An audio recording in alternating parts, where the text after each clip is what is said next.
Hello there. It's Fridays with Father, and it's October the 15th. You know, it's one of my favorite feasts. I have many, but today is the feast of Saint Teresa of Avila. Possibly my favorite saint of all. I've got many, but anyway, just to kick off, she said a great thing. She said, Christ has no body but yours. In other words, that Jesus is embodied in you. Jesus is incarnate in you, in each one of us. And especially in the church as we are, So we easily forget that, that Jesus is in us.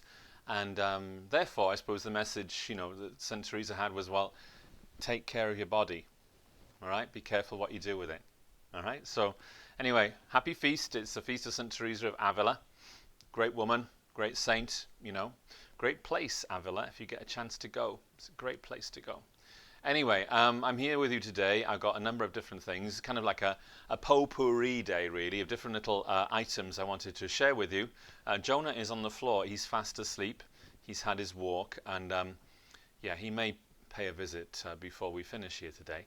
I'm sort of hitting the road earlier today because I need to go into the city to do a wedding for some people that used to be parishioners of mine, so I'm very happy to be able to celebrate the wedding. So it's one of those days. So I'm recording this early so I can get on with what needs to be done. Anyway, I've got a number of different items, as I said. Firstly, things which come to me, people ask questions after Mass, and I don't always have the answer there and then, or I don't even really have my head on, screwed on, in order to answer adequately. So I just thought I'd take an opportunity to answer a couple of those. I was stopped after Mass on Sunday by a minister of care who asked me about the word PYX. PYX, P-Y-X.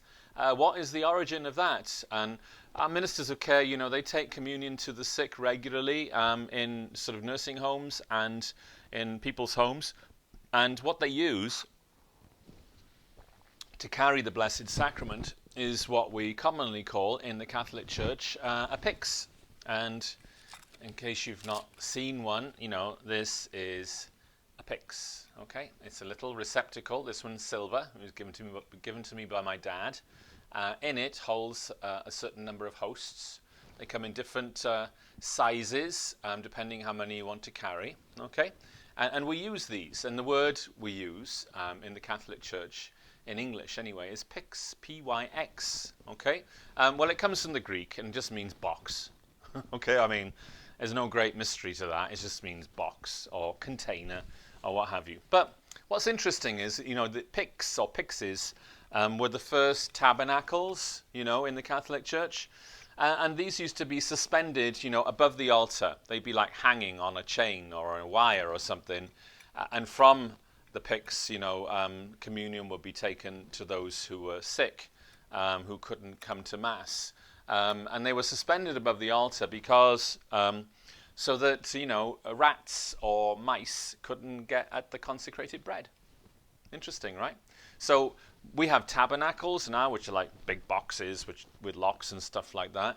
But in simpler days, the PYX was the thing they used most of all. Okay, so if you ever wondered what they were called, that's what they're called, and it comes from the Greek, and it means box or container. All right. Jonah is here right now. He's coming to say hello. He's getting heavy. He's had too many treats, right, Jonah? There you are. You want to say hello? There you are. See? A good boy, aren't you? You want to come for a cuddle, don't you? Yeah. So anyway, moving along. The other thing that came to me. Sorry if this is disturbing the microphone here. The other thing that came to me this past weekend regarded the readings, and a couple of people, they listened to the gospel reading and they were puzzled, disturbed, and slightly worried. The one person came to me and sort of said, well, listening to that gospel, I've got no chance of getting into heaven, and the part, upon which they focused was the bit was sort of say, getting into heaven was like impossible for human beings. It was easier for a camel to pass through the eye of a needle than for a human being to do that. And so the person listening to that interpreted it as being, well, I've got no chance then, looking at my own life. And I suppose when we look at ourselves and we think, well, yeah, I mean, what chance do I have, really? But what is important is what Jesus goes on to say was, for humankind it's impossible, but for God all things are possible. That's the clincher. That's the important bit there. And what it means is that we can't, of ourselves, through our own efforts, get into heaven. We cannot, if you like, save ourselves. But the grace of God, the grace of God, Jesus active in our lives, that's what does it. That's what clinches it. And it's to that we are called to harness our souls and our lives and everything, so that through Jesus we arrive to heaven and the kingdom of God.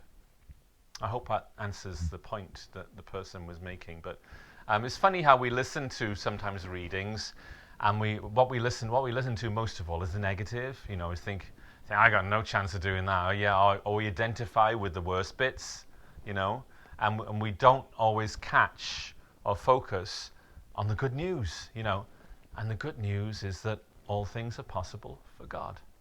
And that's why we need to hold on tight to God. Okay? So that was the one bit. And then the other comment on the same gospel referred to the last verse of the gospel this past Sunday, which kind of left this person puzzled. Kind of left me a bit puzzled too, really, and I'm not really given much thought to it. But anyway, Jesus said, "Amen, I say to you, there is no one who has given up house or brother or sisters or mother or father or children or lands for my sake and for the sake of the gospel, who will not receive 100 times more now in this present age, houses and brothers and sisters and mothers and children and lands, with persecutions, and eternal life in the age to come." And the thing that stands out there, which kind of jars, is when it sort of says with persecutions, because it sounds like Jesus is sort of saying, don't worry, you've done all this for me, you're not going to do this for me and not get your reward, and that's what he's saying. But then he's sort of saying, but you'll also get persecutions. And that kind of jars with us, really, and we don't really like it, because we think, well, hang on a minute, I thought that I was going to get paid properly for my sacrifices in this world, and he's saying, well, yeah, but it'll be hard fought for. It's like a reality check. We choose to follow Jesus, and we give up a lot, we sacrifice a lot, and there will be lots of recompense and reward, but don't think it will come easy. It won't come easy. It doesn't come easy, because nothing does come in easily. In the same way Jesus had trials, why should we not expect trials? So it's just a perspective there, I think, that Jesus gives us, the reality check. And it jars with us, and it challenges us, I think, as believers in Jesus, to continue to follow him in spite of the fact that, that there will be persecutions along the way as well. But the rewards are worth it. Okay, so thank you for asking me that. I think it was John Smith who mentioned that to me, and I hadn't really given enough thought myself, but like him, it kind of stuck in my throat a bit. I thought, well, really? Really? And the answer is yes, really. It's that's part of our life now with Jesus. Okay? So having said that, I want to move on to something else. We are now in the month of October. And as with May, the month of October is considered to be the month of Mary. In fact, specifically, the month of the Rosary. So during this time in October, people do lots of extra devotions or prayers to Mary, especially praying the Rosary. And I suppose the question you may want to ask, really, at least I'm asking it for you today, is, well, why? Why October? And the easy answer is because the liturgical feast of Our Lady of the Rosary is in October. We honour Our Lady of the Rosary in October the 7th, which is now past. So that's the reason why October is explicitly so. But I suppose the reason why that feast was installed there, and it goes way back to the 16th century, when the church, was involved in a battle, back in those days, the church had armies and it battled for, it fought against this one and that one and the other. It was very kind of sort of unsettled times, really. But there was a battle in the 16th century called the Battle of Lepanto, and it was against the Ottoman Empire, basically the Muslims, and the church, won the battle.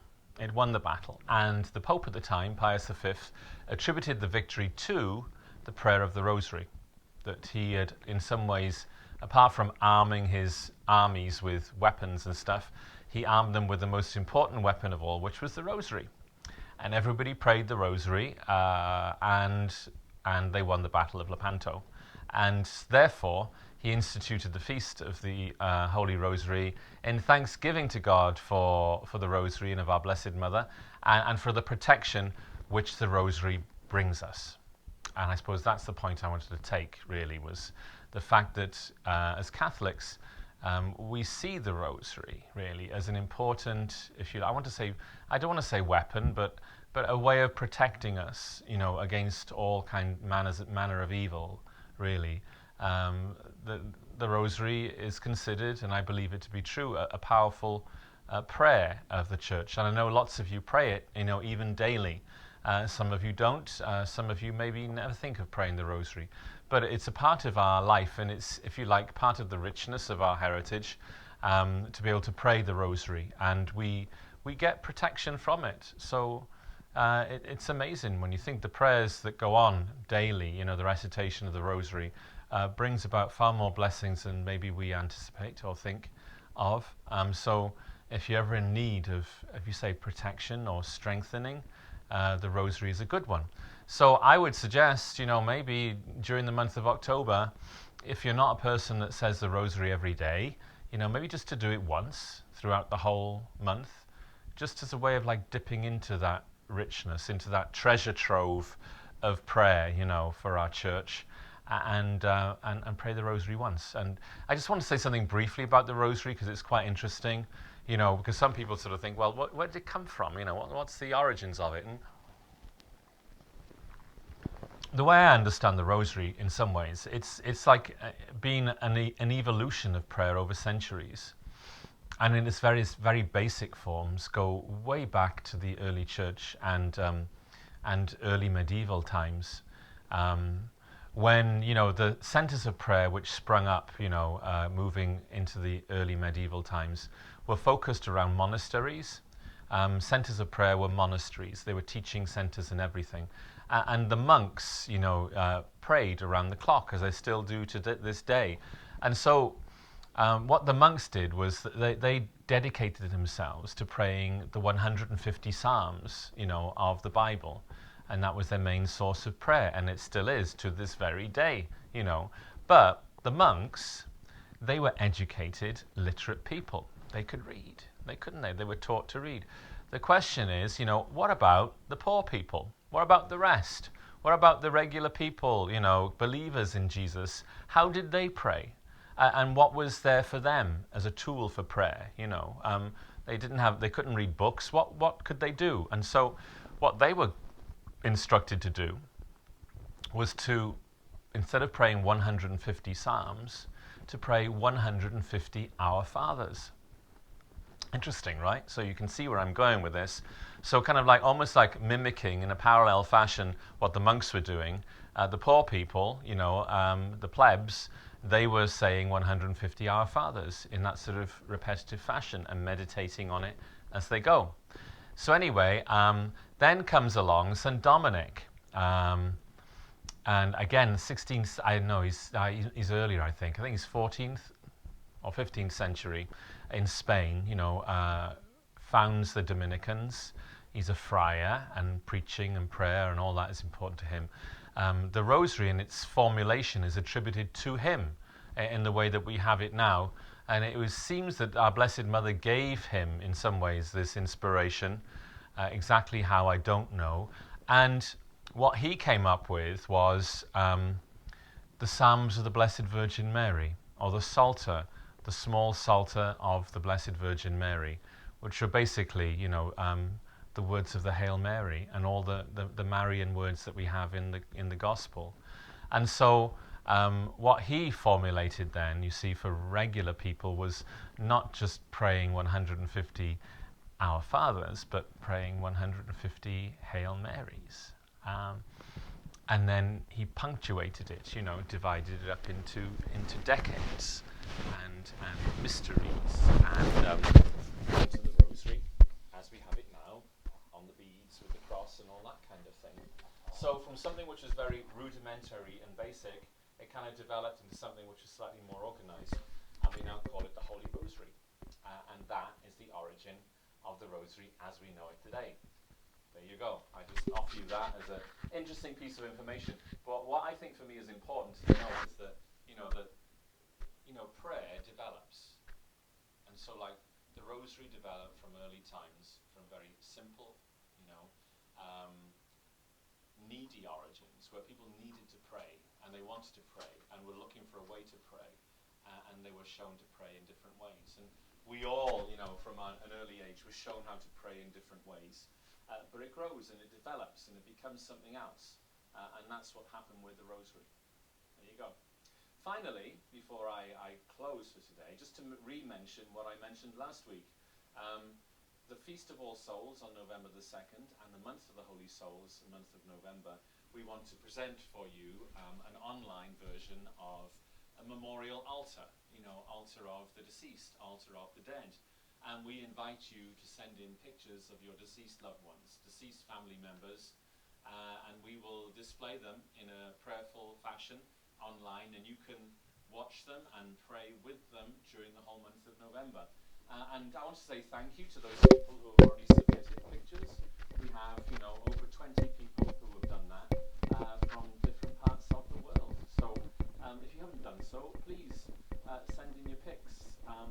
You may not have access to a computer or know how to do it electronically, but you can also drop off pictures to our office or mail them, and then we will scan them and return them to you, just so that you can be a part of this little venture yourselves. But I just think it's a nice way to memorialize our deceased loved ones and to remind ourselves that they're very much part of our life in Jesus, which is what it's all about, right? Our life in Jesus. Because remember, Christ has no body but yours.